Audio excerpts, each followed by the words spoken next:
Dabangg cinema హక్కులను కొన్ని కోట్లకు కొనుక్కొని అందులో భారీ మార్పులు చేసి క్రేజీకి తగ్గట్టుగా గబ్బర్ సింగ్ సినిమాను మార్చిన తీరు అందరినీ మెప్పించిందని చెప్పాలి. అది కాస్త బోల్డ్ స్టెప్ అయినా ఆ రిస్క్ చేయకపోతే హరీష్ శంకర్ చరిత్రలో నిలిచేవాడు కాదేమో. ఇప్పుడు అలాంటి మార్పే పవన్ మరో చిత్రానికి జరగనున్నట్టు సమాచారం అండి.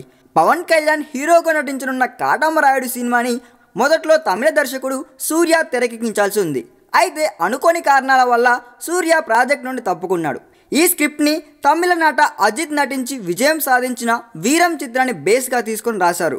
అయితే సూర్య తరువాత డాలీ ఎంటర్ అయిన స్క్రిప్ట్లో మాత్రం మార్పులేం చేయలేదు. కాకపోతే పవన్ రాజకీయ అంశాల మధ్య బిజీగా ఉండడంతో డాలీకి కావలసినంత సమయం దొరికి స్క్రిప్ట్లో చాలా మార్పులు చేసినట్టు సమాచారం అండోయ్. పవన్ అభిమానులు ఆశించే ఎంటర్టైన్మెంట్ పంచ్ డైలాగులు పుష్కలంగా జోడించారంట. ఈ సినిమాలో వయసు పైబడిన కారణంగా పెళ్లికి దూరంగా ఉండే ఫ్యాక్షన్ లీడర్ పాత్రలో పవన్ కనిపించనున్నాడంట. ఈ వీడియో మీకు నచ్చినట్లయితే సబ్స్క్రైబ్ చేయండి. ఫిలిమి స్టార్స్ బోల్డ్ అంత న్యూస్ బోల్డ్గా.